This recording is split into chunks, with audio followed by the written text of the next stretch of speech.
and my pronouns are he, him, his. I head diversity, equity and inclusion at the Lalit Suri Hospitality Group. On behalf of Keshav Suri Foundation, the Lalit Suri Hospitality Group and Pride Circle, I warmly welcome you all to Queering the Pitch, the Pink Economy Unveiled. And without further ado, I would now like to welcome our respected Chairperson and Managing Director, Dr. Josna Suri, who has also been the past President FICCI, to do the welcome address. Thank you very much, Akshay. And yes, Monday blues, but happy to see so many people here. So a very, very warm welcome to all of you for this Queering the Pitch, Unveiling the Pink Economy. I am truly delighted to be here and just want to give a brief introduction as to why we are here. We are here because we want to explore the influence and potential of the pink economy in shaping both business and societal landscapes. I'd like to mention here that, the pink economy is not just a concept, it's a movement. And a movement that recognizes the economic strength and cultural richness of the LGBTQI plus community. Through this event, what do we want to achieve? Through this event, we want to achieve and unveil the potential that is there within this economy and the opportunities that actually exist within the businesses and furthering and adding more to the GDP. This is a transformative journey, and I really welcome all of you to be part of it. I would quickly like to introduce some of the speakers that are here today and the moderator as well. We have Fabrice Houdat, Executive Director, Association of LGBTQI plus Corporate Director. We have Lee Badgett, Professor of Economics and UMass Amherst and Williams. He's a distinguished scholar of research. Ms. Naina Lal Kidwai, Chairperson Rothschild and Company, Founder and Chairperson India Sanitation Coalition, past President FICCI and a dear friend of mine. Sridhi Ramaswamy, Co-Founder Pride Circle. And moderating this session is going to be Krishna Omkar, who I've seen after 30 years. You haven't changed a bit, Krishna. A warm welcome to all of you. And I'd really like to get this thing started. So, Krishna, may I request you to come up and take over? Thank you so much. Namaskar.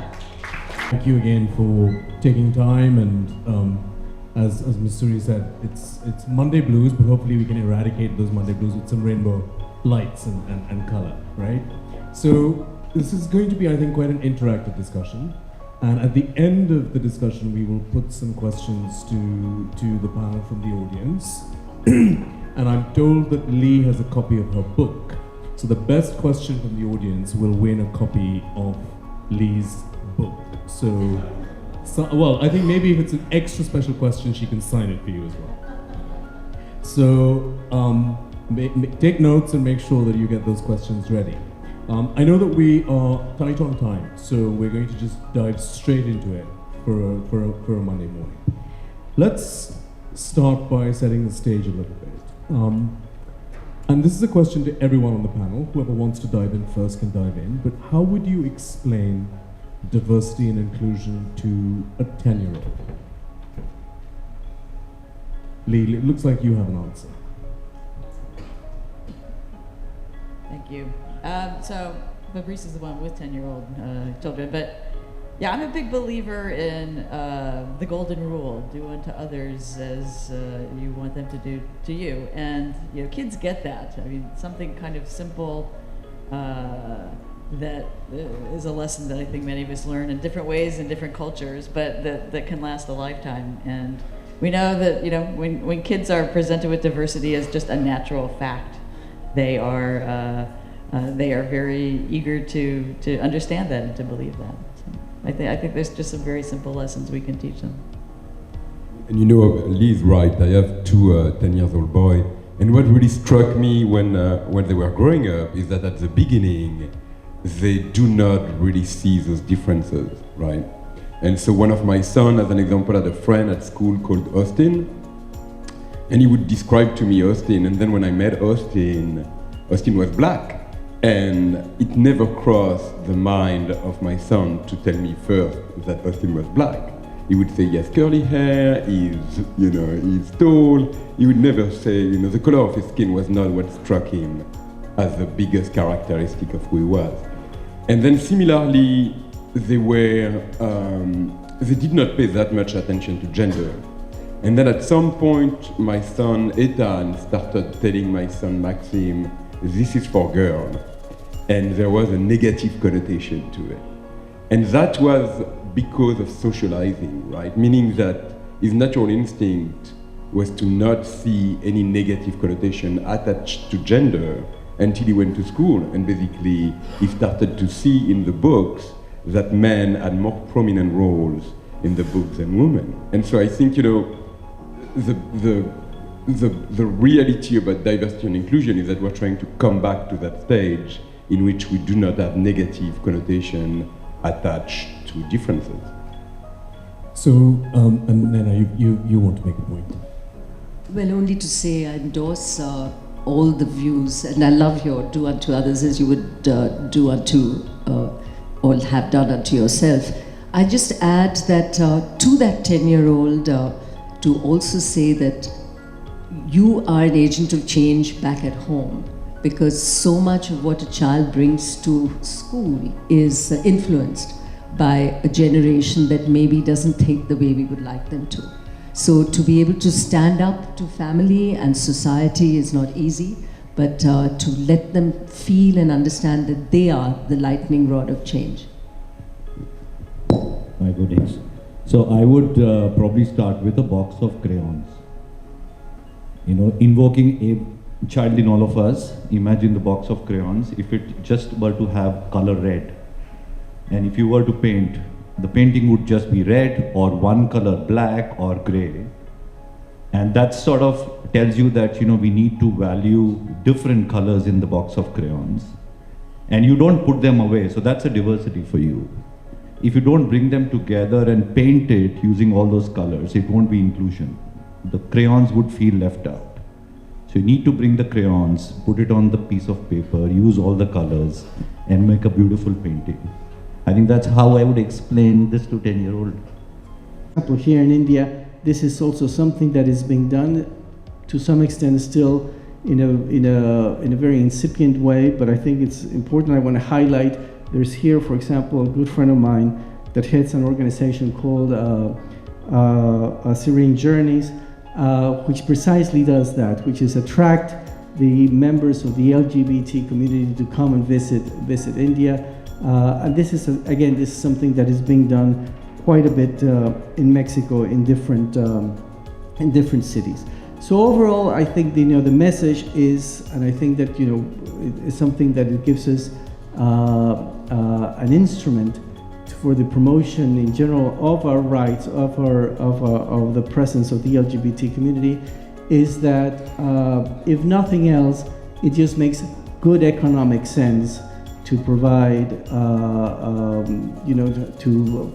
promote the inclusion, to expand the rights and the presence of the LGBT community in different parts of or in different sectors of our economy, participation in the corporate world and other areas and fields of economic activity in our countries, because what we're doing is something that will not only benefit our community, but will have a larger benefit for society as a whole. Thank you very much. Hi, namaskar everyone. Thank you so much for a beautiful panel. To each and every one of you. Lee, I have to tell you that I actually quoted a lot of your research when I filed my petition for the decriminalization of Section 377. I was the only one out of the 20 batch petitions that quoted you. So thank you so much, because as you know, that led to finally the change that we desperately needed for our community. Shini, thank you so much for being always so kind and such a beautiful partner. and for also starting their education equality index, and I'm so proud of you because that is exactly what we need right now. I'm so proud of the Tagore International kids that have done such a beautiful job with breaking barriers, and everybody here, please.